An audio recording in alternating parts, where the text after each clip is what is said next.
All right. Thank you, everyone, for coming to our webinar today. I know it's been crazy with meetings last week and everything else. A lot of people are getting back from being in Seattle for the IMC meeting, so we appreciate everybody's attendance today. We're excited to have Dr. Stuart Slavin joining us to talk about medical student well-being in the clerkship year. He co-authored that chapter in our guidebook for clerkship directors, 5th edition, and I haven't told him yet, but we are gearing up for the 6th edition, so he's going to be getting a phone call. But with that in mind, I'm going to turn it over to you, Dr. Slavin, and let you do your presentation. Great. Yeah, thanks so much, Gary. A pleasure to be with all of you today. A little bit, my Zoom is a little strange right now, so I have a dual screen, and so my slides are on one side, so I'm going to have to kind of look to the side a little bit. I hope that's not too distracting for the presentation as I share my slides. And gosh, maybe just a little bit in introduction to you all, which is, oops, Edward. There we go. Little bit in terms of introduction. So I'm a pediatrician by training, and this whole foray into well-being for me was a very unanticipated part of my career, which really developed when I was Associate Dean for Curriculum at St. Louis University from 2004 to 2018. And at that point led some changes at St. Louis University designed to improve well-being of our medical students. That were frankly wildly successful in the first 2 years and not so successful in the third year. And so I'll kind of allude to that, like why we were able to make such a big difference for students in the pre-clerkship years, and what made the clerkship years kind of a very difficult and very different challenge than the kind of classroom-based education in the first 2 years. So yeah, I wrote this chapter with a co-author, Elisa Losasso, a number of years ago. And what I'm going to do, I'm just going to allude in the first few minutes to what we wrote there, but I'm going to move away from kind of diving deeper there and look at this problem in a different kind of way that I'll introduce you to, and then hopefully save a fair amount of time for discussion, because what I would love to do, I'm no longer at a medical school. I work at ACGME as Vice President for Wellbeing. And so I don't have quite as much, well, certainly don't have as much engagement with students directly, and would love to see if kind of the concepts and thoughts that I'm talking about resonate with you as medical educators, and see if my take on things makes sense. So just to review very quickly, the chapter that we wrote 2 years ago really focused on two main concepts in terms of student well-being in the clerkship year. The first piece was on helping students create individual well-being plans. And that actually was the contribution of Dr. Losasso, who had instituted such a well-being plan for students on the pediatric clerkship at Jefferson. And she kind of described that work and how it could be instituted more broadly in the clerkship year. And then my portion of the chapter really focused on environmental changes that can be made in the clerkship, that, essentially recognizing that the environment was the primary driver of distress, like it is in medicine, like it is in residency. This is not primarily an individual problem. That people aren't resilient enough, or that they're the primary source of the problem. It's the environment is the primary driver, and we need to focus on environmental changes. But a study that I conducted at St. Louis University a number of years ago, I think illustrates the challenges in improving the environment and dealing with these environmental stressors in effective ways.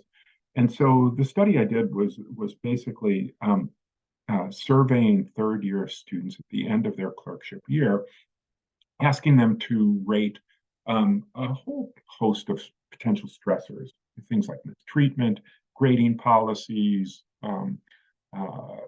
hours, clerkship hours, the amount of information they were expected to learn, a number of different factors.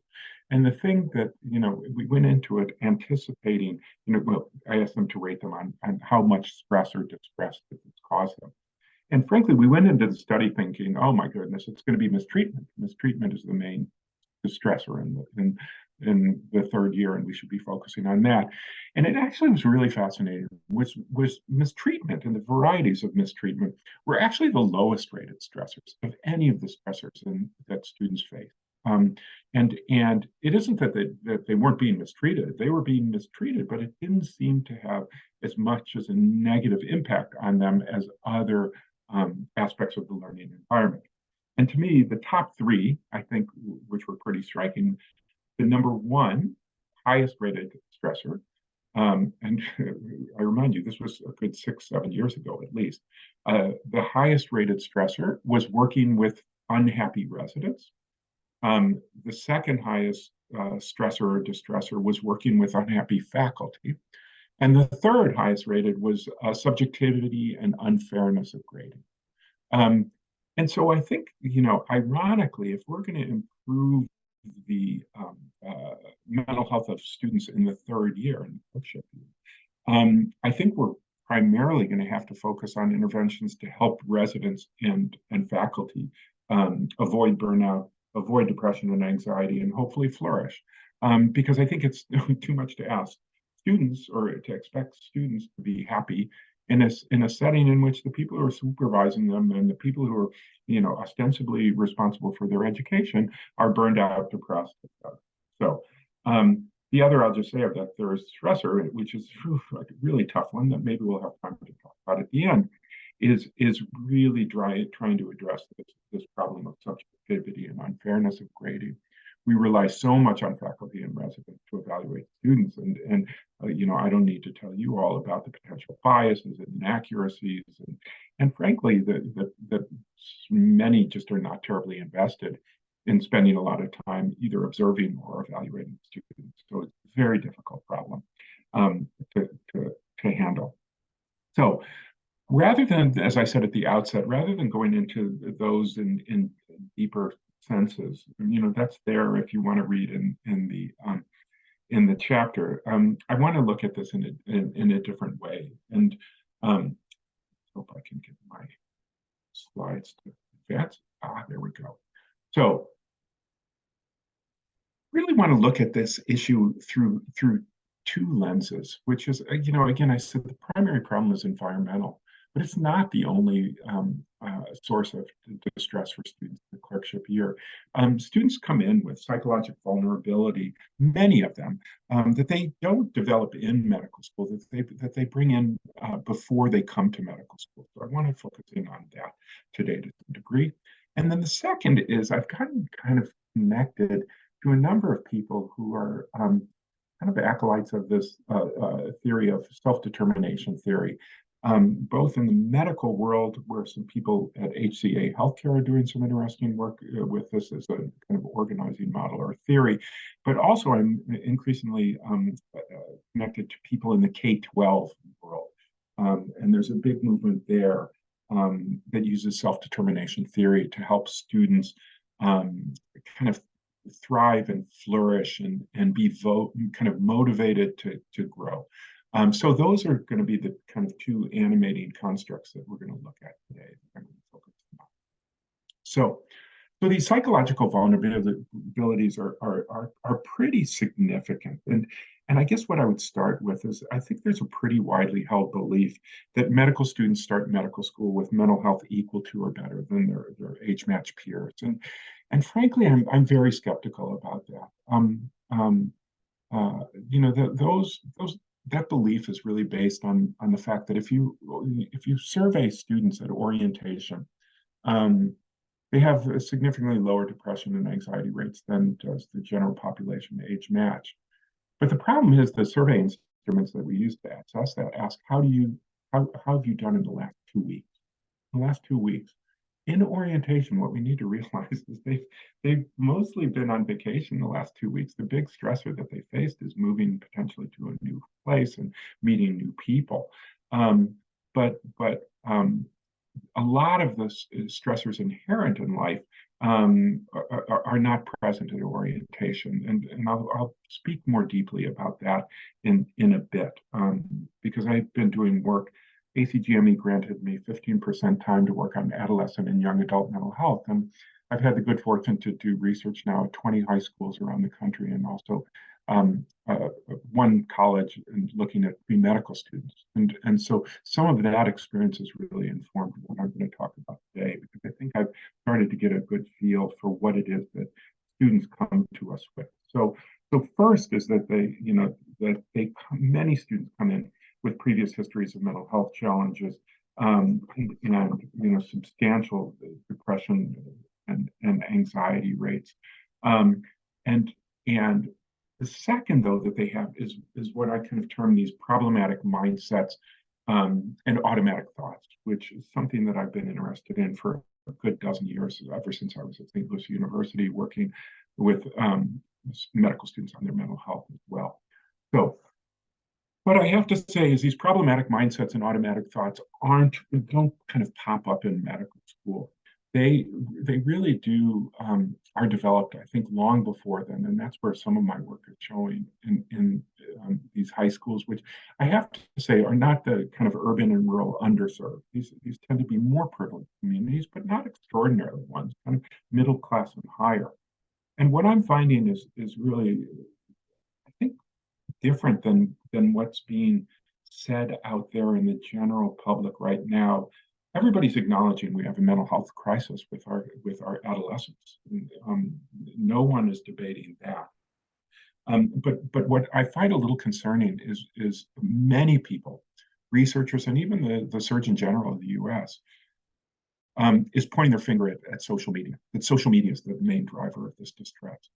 And actually, in the work I'm doing with high school students in all of these 20 communities that I've looked at, not only am I seeing depression rates and anxiety rates that are higher than medical, significantly higher than medical school, what I'm also seeing is that if you actually ask the students themselves, social media doesn't seem to be the primary driver of distress. I've asked them to rate some 30 different potential stressors, school stressors, family pressures, economic pressures, cyberbullying and social media, et cetera. And typically what I'll see is that social media out of the 35 stressors usually ranks about 30th in terms of what students view as being stressful, and cyberbullying in that same kind of pattern. Social media exists; it's an amplifier of problems, but I don't think it's the primary driver of in every single school I've looked at. The top 12 stressors identified by students are all school pressures, school demands, and achievement pressure. And so, these brains of our kids in this long educational pipeline before medical school are being sculpted by an environment which is increasingly toxic, increasingly harmful. And frankly, I think I could write an essay right now that in these schools, I think that high school is harder than the first 2 years of medical school. Mental health is worse. Mental health outcomes are worse. School students report getting less sleep, 6.5 hours of sleep on average, compared to a medical student that gets 7 to 7.5 hours. And they're spending more time in class studying or extracurricular activities than the average medical student. And I just think it's insane that we're doing this to our kids. And the problem is, so medical students are coming to us, I think, with increasing rates of depression and anxiety. But what they're also coming to is with these problematic mindsets and thought processes that have been shaped, kind of nurtured and fostered by the system that came before them. So what are these mindsets? I'm going to run through these pretty quickly, but what these are all kind of characterized is by this self-critical voice.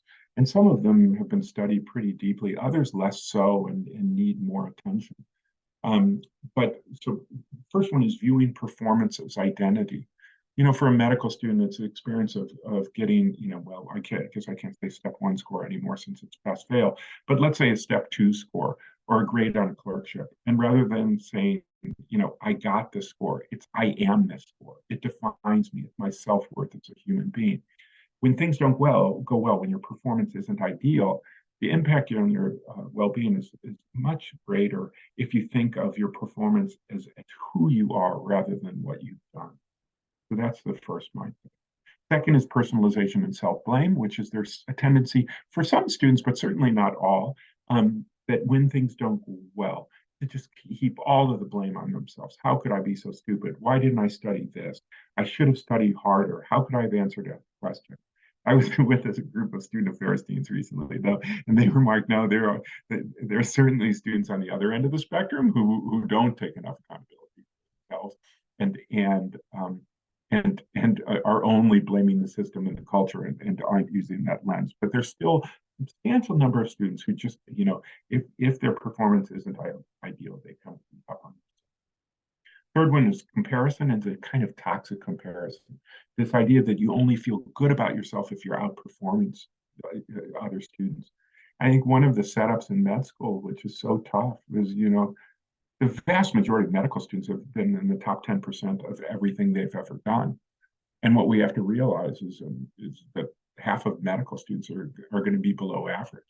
And that can be an extremely disconcerting experience for students who've been the top of the academic heap, who've been identified as the smart one their whole life. And all of a sudden, they don't have that to kind of hang on to. Next one, and actually I'm going to put these up to the next two together, maladaptive perfectionism and imposter phenomenon.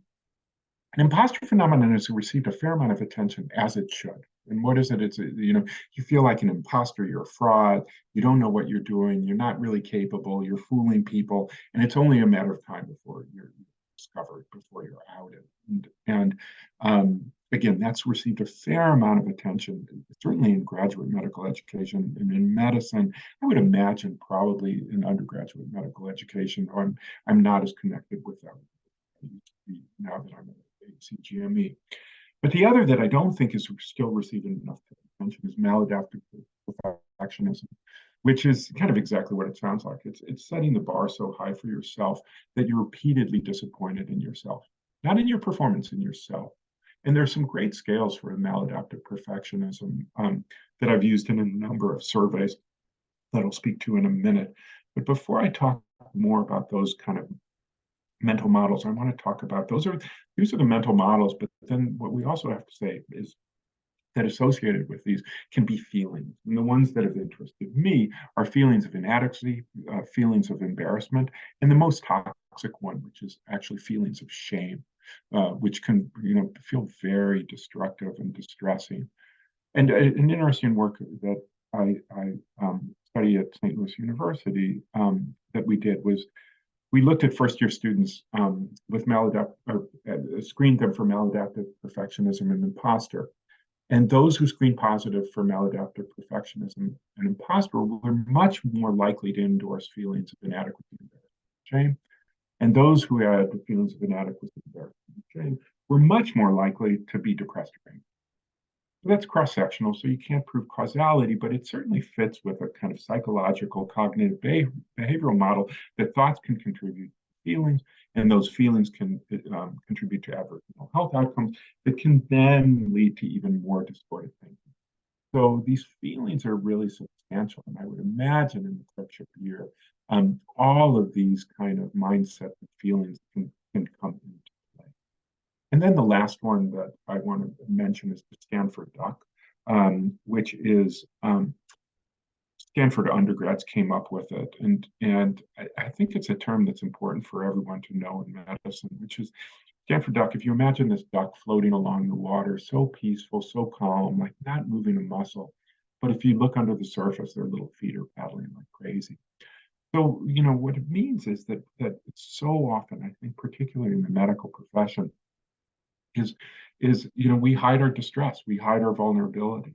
And I think two real problems with that is one, if you're a student who's really struggling and you look at the rest of your classmates and you go, oh, everybody else is doing fine. No, you're surrounded by Stanford Duck. There are others who are struggling as well. You're not the only one.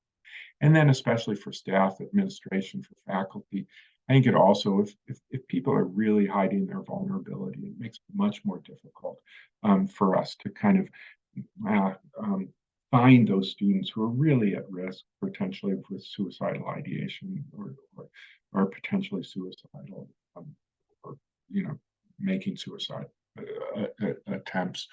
So those are the mindsets. And whenever I'm doing a workshop with students or residents or for that matter faculty, I always pause at this point and say a couple of things, which is one is if you're like check, check, check, I got a bunch of these. Don't feel bad. These aren't part of, these aren't signs of character weakness or psychopathology. You didn't choose these. These were kind of fostered and nurtured on the path, to being a physician. The other I should say is these are not unique to physicians, and they don't, you don't, they don't disappear necessarily with graduation from medical school.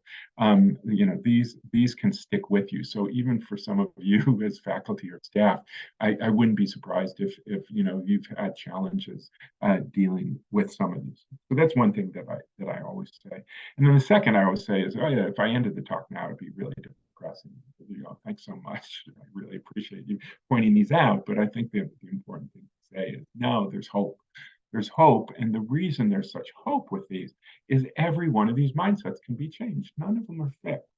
And one of the things I think that we don't tap into enough in our educational system is helping students really realize that they can change their thoughts. And actually, there's a deficit in the educational system that I think is absolutely profound.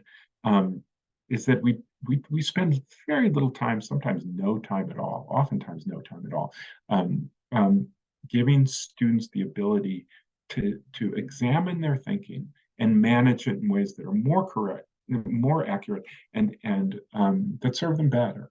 Um, and so I'll talk a little bit about strategies. I'm not going to spend a lot of time here, but this is something that I think, frankly, every medical student in the country should get. And I'm actually doing work now with high school students and college students to say, can we teach these skills in a way that actually reduces depression and anxiety, prevents depression and anxiety, rather than saying, now let's wait till you have a mental illness and then see if we can get you in to see a therapist. I don't think we're ever going to have enough therapists to manage this mental health crisis. In some of the schools, no, in every single high school I've looked at, a majority, not a minority, a significant majority of the kids have moderate to severe symptoms of depression, anxiety, or both. And so, we can screen annually for depression in high school students, but if 50% of them, have a significant mental illness, you know, we do not have enough therapists to help all those kids. So these are the key skills that I think we need to cultivate in students and that would help them deal with the stresses inherent in the clerkship year and beyond. Metacognition, mindful awareness, and self-compassion. And what I'm going to focus in on mostly is on this metacognition one, and touch briefly on the mindful awareness and self-compassion. So metacognition, really just a fancy way of saying being able to examine your thinking and manage your thoughts in accurate and productive ways. Of the metacognitive skills, the one that I think is most valuable and really was the key individual strategy we used to teach students at St. Louis University that I think was significant in contributing to their dramatic improvement in mental health and well-being, it's cognitive restructuring. So cognitive restructuring, you're probably familiar with it, many of you, and just kind of quickly kind of provide a summary of what it is. Cognitive restructuring forms the basis of cognitive behavioral therapy, which is still a gold standard treatment for anxiety disorder, helpful for depression. And actually, if you were going to see a therapist for maladaptive perfectionism and imposter, they would probably use some form of cognitive behavioral therapy. It might be a fourth wave cognitive behavioral therapy like DBT or acceptance commitment therapy, but some kind of cognitive restructuring, it would almost certainly be part of it. And my question that I kind of ask, and I've never found a good answer for it, well, why do we withhold these techniques until you've developed a mental health disorder and need to see a therapist? Why are we teaching these to everybody? And that's essentially what we did in the first week of medical school at St. Louis University, is we taught these skills to our students at that point. So how does cognitive restructuring work? Super simple. And that's one of the things I love about it. Very easy to teach, very easy to understand, harder to put into practice for these students, especially because they've been thinking in a certain way.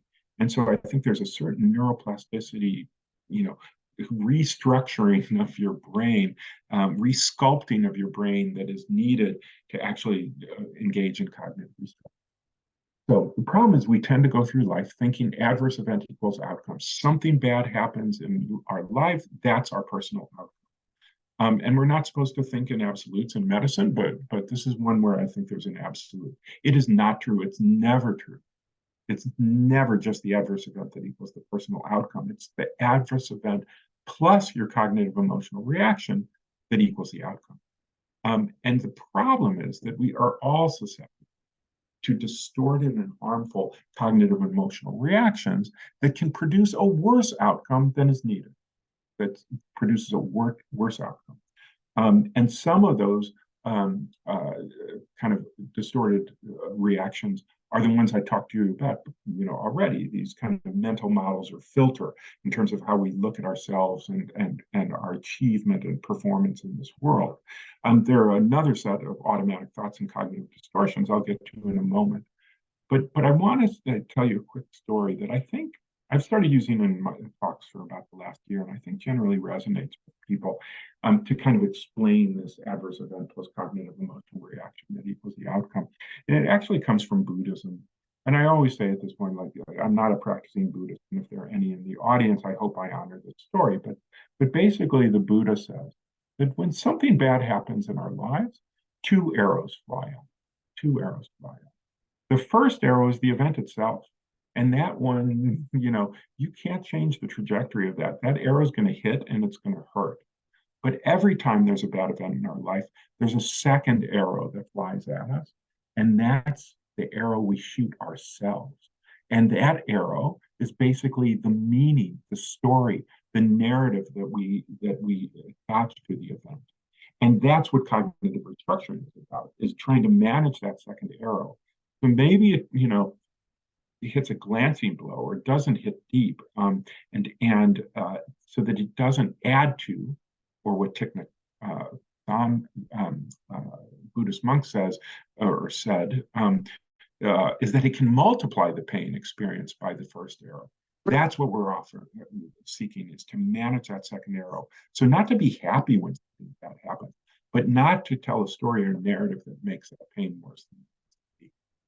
So I talked about the mental filters, the mental models, just a quick rundown of some of the automatic thoughts or cognitive distortions, which are kind of the micro reactions to the environment that we're all susceptible for. And I don't think I'm going to go through all of these, but you can get a sense of them, and different people have different lists.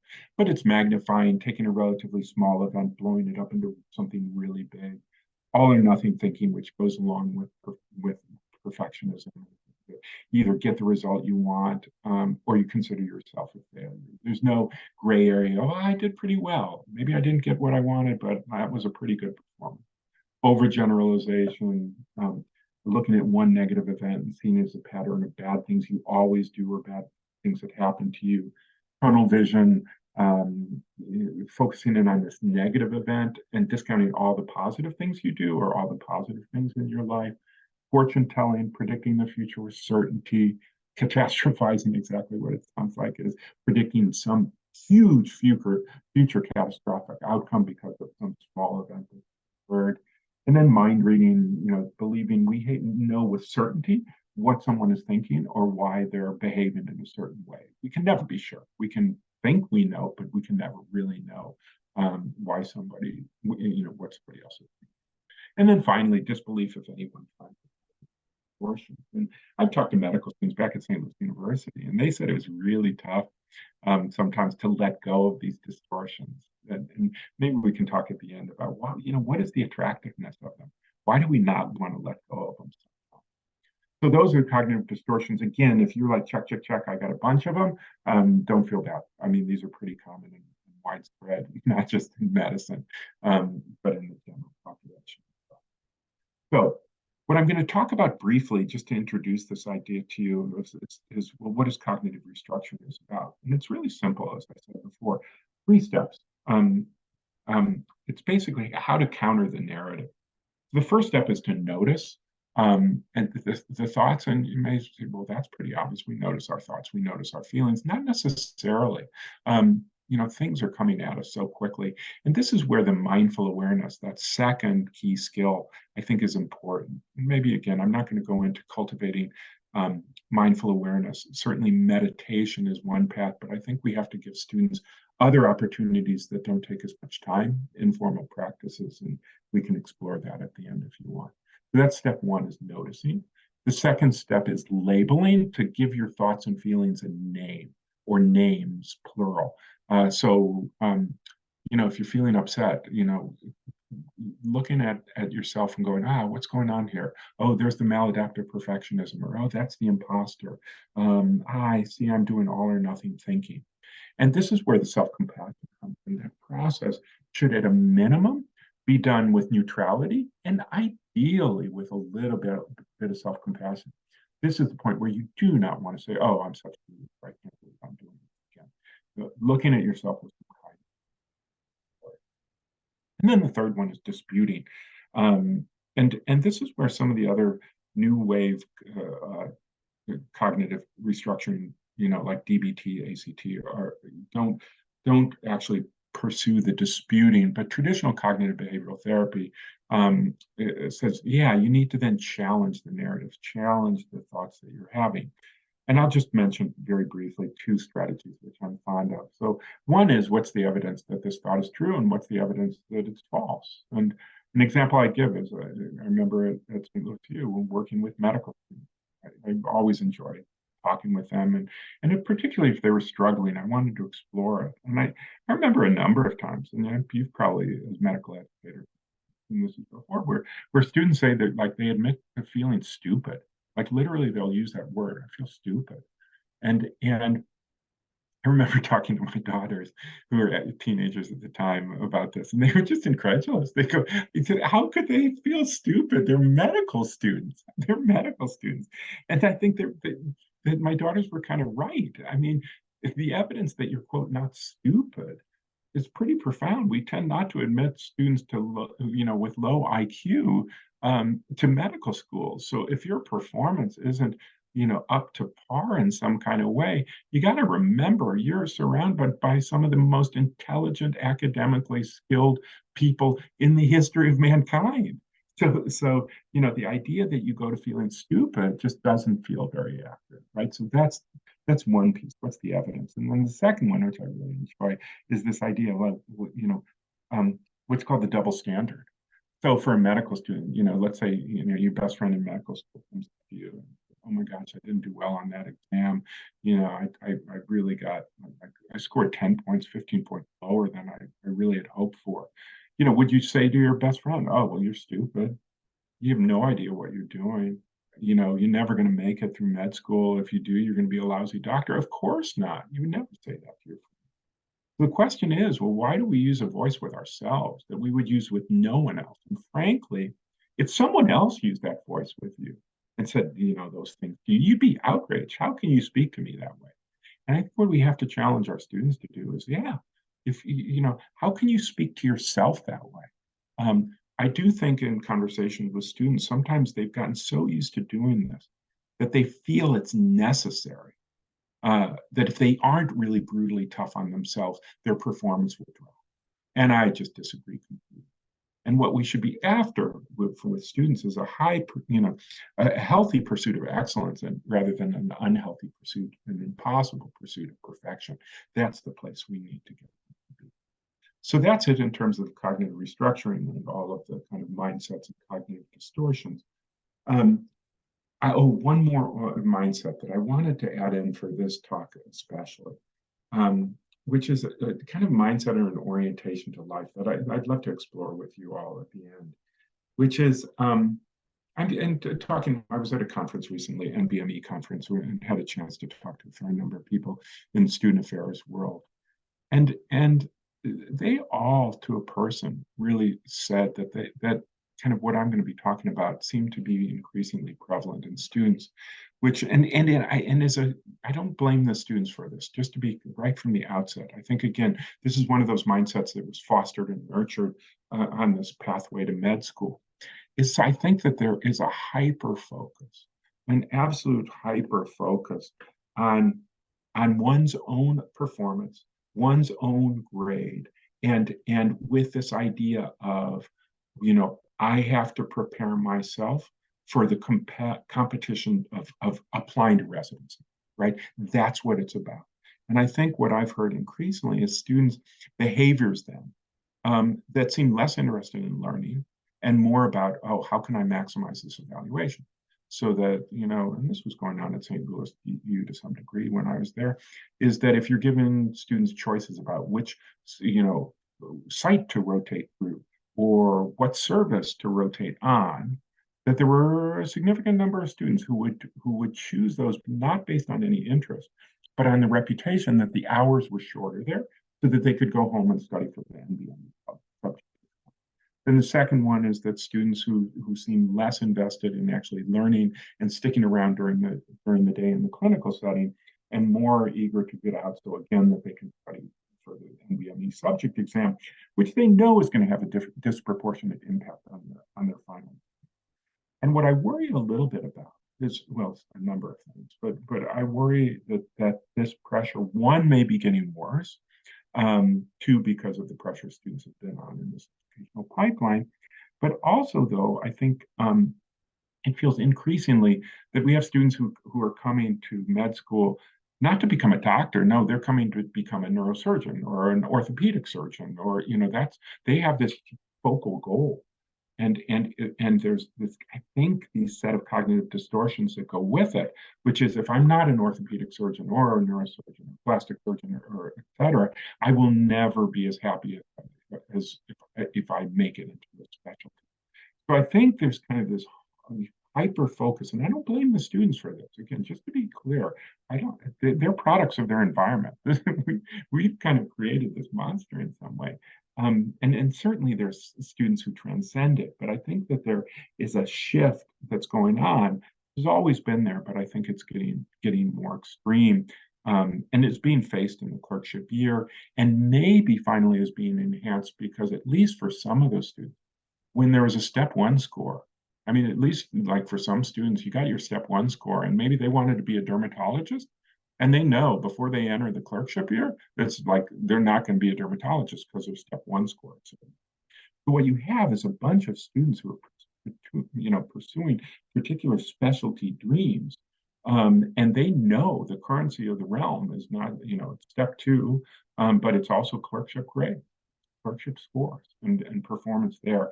And so I think there's this hyper performance on hyper kind of acuity of attention that students pay towards performance and evaluation, which is understandable, but I think is a challenge for clerkship directors and faculty. So, last quick segment. I'm not going to spend a lot of time on this, and again, I'd be really interested in opening up discussion about this. Is this last thing of self-determination theory? As I said at the start, I in two worlds, both a high school world that I'm working in, I'm hearing a really active group trying to shape education through the lens of the self-determination theory, but then also some folks in the medical education world, in the GME space at HCA, are using this as kind of an animating model for trying to improve well-being of residents and faculty. And so what is self-determination theory? Some of you may well be familiar with it. I wasn't. It probably started somewhere in the 70s, so it's been around for a good 50 years, and really formalized in the 80s, probably the mid 80s, by two researchers, Ryan and DC, who kind of, I think, did the work, foundational work to kind of support this. And since that time, I mean, there are literally thousands of studies validating the importance of self-determination theory in terms of understanding motivation of people, and also their ability kind of to find happiness, to flourish. And so basically self-determination theory says there are three primary components which are needed for people to feel motivated and also again, to flourish. And so the first one is autonomy. And for each of these three, I'm going to just say, let's think about how are ways in the clerkship year we can focus on these areas and support students in each of these three broad areas. So first is autonomy, having some choice, having some control. One way I think that they can have autonomy is actually what I already talked about, which is giving them some skills in managing their thoughts. I think an incredibly important kind of approach to life is if you can feel like in some ways you have mastery over your thoughts and emotions, there's great autonomy versus feeling like your thoughts or emotions are completely out of control. In terms of the environment, though, what it's about is creating choice for students. And it can be choices of different services you want students can rotate on. If a psychiatry clerkship, if there's a student who's strongly interested in pediatrics, can you give them exposure to child psychiatry? Are there ways within the clerkship body itself, not just related to service, that students can have some free time to pursue areas of interest that they want to?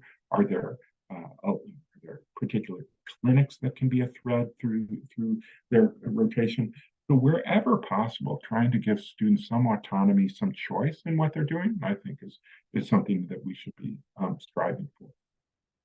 Second is competence, and what's nice is, again, in the clerkship world, looking for different opportunities for students to demonstrate their competence, and not just how well are they presenting cases, and how well did they do on the NBME subject exam at the end, but looking for kind of creative ways that they can demonstrate competence that aren't just limited to those two things. So, creating more opportunities to actually observe our students performing histories, performing physical exam, and giving them, good feedback. Looking for opportunities for students to do case presentations or presentations on particular topics so that they can research and explore things. So whatever we can do to broaden the scope of how students can feel competent, I think that will serve them well during the clerkship. And then the last one is relatedness. And frankly, this is one that I think we've not paid enough attention to, or maybe we paid attention to, but I think it's a real challenging area. And by relatedness, it's really about relationships. What's the strength of the relationship? And certainly over over the last 30 years, kind of invisibly, but importantly, relationship from medical students with faculty and residents, I think has been really fractured. One, just simply because of the time pressures that faculty and residents face these days and the heavy demands of the clinical load and extracurricular or extra clinical load that they face, but also just what you tend to see. I mean, back in the day, and I'm going to date myself here, but maybe even Gary remembers these days, is that, it used to be when a faculty member was on the ward, you were on for a month and you were on with students and residents for a month, and you got to know them, and you'd often, like, at the end of the month there'd be a lunch or a dinner or some social event where you kind of gathered together, and those relationships were strong. And increasingly, I mean, it seems like long rotations for faculty these days are 2 weeks, and a lot of them are 1 week or less. How are you going to develop relationship in that way? So I think looking for opportunities within clerkships to make sure that there are ways either to lengthen those relationships if possible, or to identify faculty who will serve as kind of mentors, meeting regularly with a group of students over, say, a 6-week clerkship, an 8-week clerkship. I think looking for those to build relationships, I think, is incredibly important. So those are the three areas, just to touch briefly on self-determination theory. And then I want to add one more, which is a colleague and good friend of mine, Greg Goldner, who's doing great work at HCA, adds to the self-determination theory, which is meaning and purpose. And what I'll do is I'll end my talk with a quote that I've actually used in the past in a number of different talks. and it's a favorite one of mine. So Viktor Frankl, people are probably aware of, Holocaust survivor, who's actually a psychiatrist and neurologist as well, and importantly, author of the book Man's Search for Meaning. And there are so many quotes I could use, but I'm going to end the talk today with this one. And he said the following: "There's nothing in the world, I venture to say, that would so effectively help one to survive even the worst condition as the knowledge that there's a meaning in one's life. There's much wisdom in the words of Nietzsche: he who has a why to live for can bear almost anyhow." So as medical educators, I think one of the most important things we can do with our students is really help them to kind of find a why, to feel that why, and to be sustained by that why. I feel like in this kind of challenging times in medicine and medical education, it isn't the answer, but it certainly is an antidote to some of the pain and suffering that I think so many in the medical profession are facing right now. So with that, I will close. I will hopefully stop screen share. And it looks like we left a good 10 or 11 minutes for discussion, and would love to hear from folks in terms of, I don't know, take things in any direction, questions, discussion, whatever.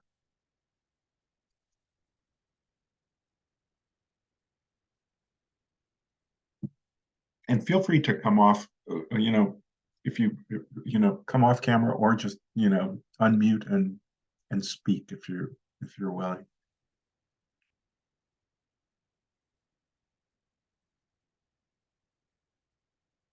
So how do you propose applying the self-determination theory to help students feel like they've got agency and can do things on the clerkship? Because as you know, they're kind of the low level person on the totem pole that's and may not feel like they've got the ability to do anything. Yeah, and I think that autonomy, I think, is really important, right? Which is, now we can't, they need to be supervised. They can't just be running amok in terms of clinical kind of things. But what I would always tell our students is, I think there were great opportunities for them to engage in things that sometimes the other members of the healthcare team wouldn't have the time or the inclination to do, which is to just go sit with people, hear their stories, talk to them, spend just time at the bedside, make a difference in people's lives. And so I think that's one aspect. And I think that, but really that idea of, no, you can't overstep your bounds in terms of clinical responsibility and in terms of autonomy. That's not the autonomy we should be giving students. But I think that we can empower them to make choices about how to use their time in a way that is both personally rewarding and also helps patients and families. Okay,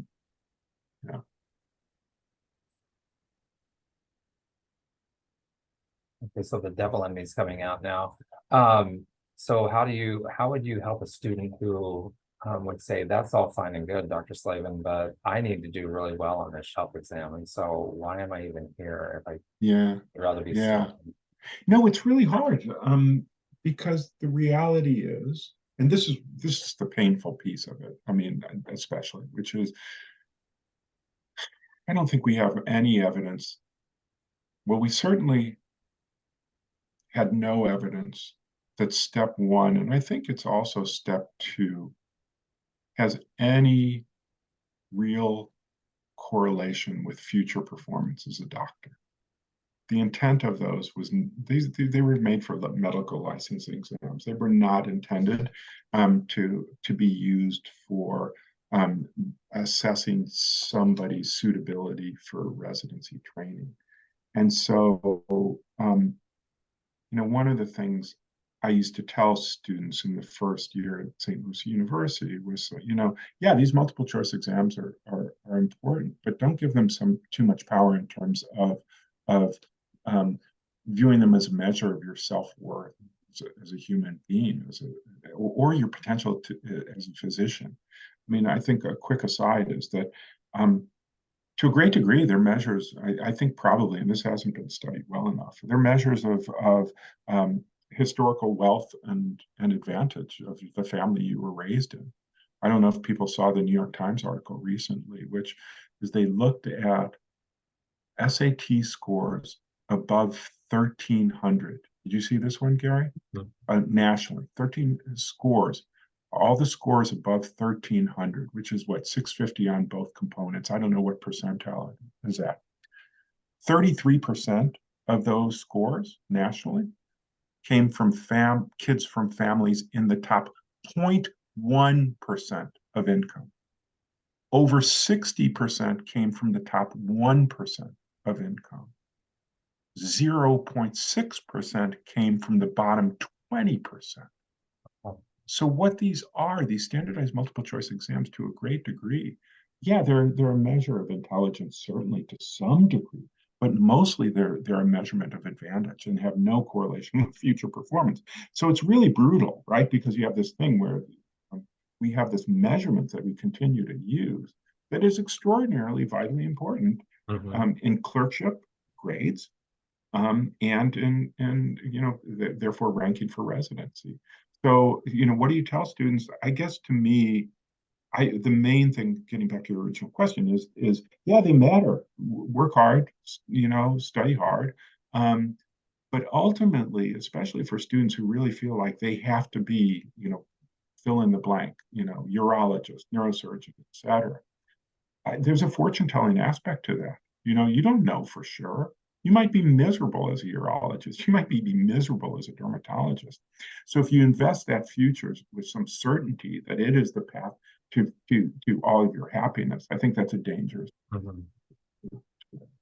One last thing is, I think one of the things is, this competition for residency has gone crazy. And part of it is that I think, we have plenty of residency positions, but not enough US, MD grads who want to go into primary care. It's not competitive to get into primary care residencies overall. It's competitive to get into these kind of quote elite specialties. And part of that is because of the nature of the students who are coming from a remarkably privileged background. I'll just say one more sentence. Sorry to go so long with this, but 8.5% of medical students come from the top 1% of income. They're eightfold overrepresented. 25% come from the top 4% of income. And this is one that I think is less known. 60% have a parent with at least one parent with an advanced degree, not just a college degree, master's level or higher. So, we have a bunch of people who come from very elite backgrounds and they want to stay in the elite, communities. Many of them are not going to West Virginia to work in Appalachia. They want to stay on the Upper West Side of Manhattan or LA or other big cities. So yeah, it's tough. Yeah. Was there something in the chat or I didn't see? Looked like, I know Dr. Cox, thank you for the presentation. And then Molly Ridout made a remark about the medical student debt also drives students away from primary care. Yeah, it's huge, right? Absolutely. Rika has a question. Yeah, Rika, Yes. please. Rika, yeah, thank you very much. Dr. Slavin, I've seen you present on a few different occasions over the years, and I really appreciate the work you do. Oh, thank you very much. And yeah. tell me, and what's your background? What do you do? Just Rika. I'm the Dean of Students at Pacific Northwest University of Health Sciences. And our medical school is ranked second in the country for most graduates practicing in primary care, third underserved areas, and sixth rural areas. And I still see so much of what you're talking about. And my first career was in mental health. And I've been here at this institution in different positions for over 9 years now, and I am constantly doing that cognitive behavioral type of stuff with students to help them realize they're telling a story that's probably not even true. Right. And I mean, some of this just seems so probably because of my background, sort of obvious to me.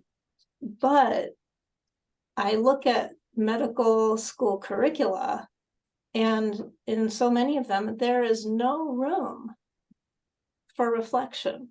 There's no room to engage in metacognition. And we've, in the last year, we've lost 2 of our alumni to suicide.